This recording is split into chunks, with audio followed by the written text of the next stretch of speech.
the key thing is that they should be outside and able to run around. I mean, you have to watch them to start with, don't you? And you have to give them guidance on how to be outdoors. But I think gradually, as they grow and they get older, you should ease off the constraints and allow them time to discover themselves. What sort of ages are you thinking they should be going? I think that depends on where you live and the child. How old were you then? What were your parents I was very young, like? but I mean, that's how it was back then. We didn't have all the computers and things, so there was no alternative. But I think it's really important. Children, the way they learn, nature equips them to explore the world and to discover themselves and the natural world around them. And it's important to stimulate that at the right age. And you have to let that happen. Emily, what do you think? You've got kids and you talk about this sort of thing. It is, I think, as you were alluding, a modern day parenting dilemma, particularly when your kids are sort of stuck with their iPads and things, and you think, well, even if I wanted them to go out, it's sometimes hard to get them out there in the rain and the wet and whatever.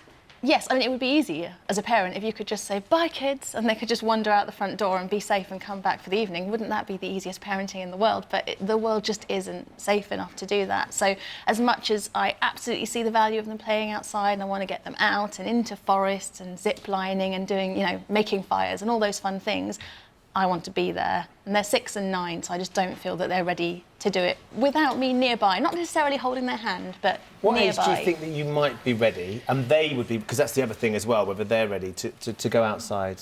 Yeah, so I think when they go to secondary school, you don't get much choice, do you? They are independent. So my children are moving further and further away from me. I'm not holding their hands all the time. Might do on a busy road, but generally they're sort of moving further and further away from me. And I can trust my son to be at the other end of the field. I can see him. He can be kind of making trouble with his friends, and as long as there's nothing, no kind of explosions, I'm not too worried. But as they get as he gets older and as he's preparing for secondary school and as he goes into secondary school, that independence is going to have to come. But again, it'll be a gradual thing, and as you said, it's got to be based on the individual abilities of that child. But at the same time, you have to, at some point, trust them to follow the advice you've given them. And I think that's really important, because by the time they become young adults, they become very curious about the world and they're fearless. And that's a very dangerous combination, and a lot of young adults fall off the rails at that time because of that combination. And I think it's at that point, when the parents can't be there because they're no longer wanted there, that they need to absolutely feel that the advice they were given by their parents was correct, and that they were given personal responsibility to make the right decision themselves. But if they are at that point feeling that they need to rebel about control, then that's a very dangerous combination. Yeah. It's interesting, just talking, I'd forgotten this, but because my dad died when I was really young, and so my sister moved away, and then when I was about 9 or 10, I would travel on a train from Preston on my own all the way down to London Euston. It was a kind of normal thing. But I think today, if I saw a 9-year-old girl on her own on a train, I'd be like, this is crazy, call the social services. But conversely, my sister, who's got older children now, didn't let her son go on the bus into Birmingham city centre until he was about 15.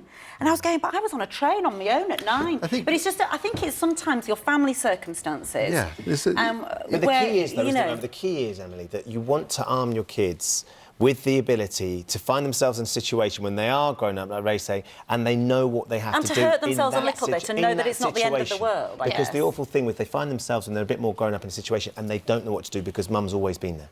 Yes, and that's the thing. I think there's a big difference between that kind of helicopter parenting where you're right over them and saying, now put your foot on this rung of the ladder, or, and kind of scaffolding them. So you're there to give them a leg up when they need it, or to say, yeah, that tree I'm going to let you climb, but that one is just crazy, just stay away from that one. And you need to be there to kind of help them. You can show them how to light a fire the first time and to talk to them about responsibility, and then the next time you might be a bit further back and a bit further back. But that's how we teach our children, that's how we prepare them. And if I wasn't there, I think they'd make more mistakes. I don't agree with that. I think that there are other benefits too. And I think one of the key things is that children organise their own play, their own curiosity, their own experience of nature, if they're allowed to.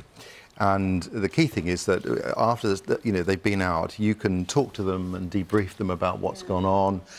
And what I find is that when I meet children whose parents do let them go out, they're incredibly articulate. The parents don't speak for their children, they allow their children to speak for themselves. And one of the things you see is very young children thinking incredibly deeply before they ask a question. I think that my children are articulate and independent. Yeah, maybe if they walk into I'm sure a room, you're a very good parent, you're caring, but I do think that stimulus that comes from being out in nature is tremendously important.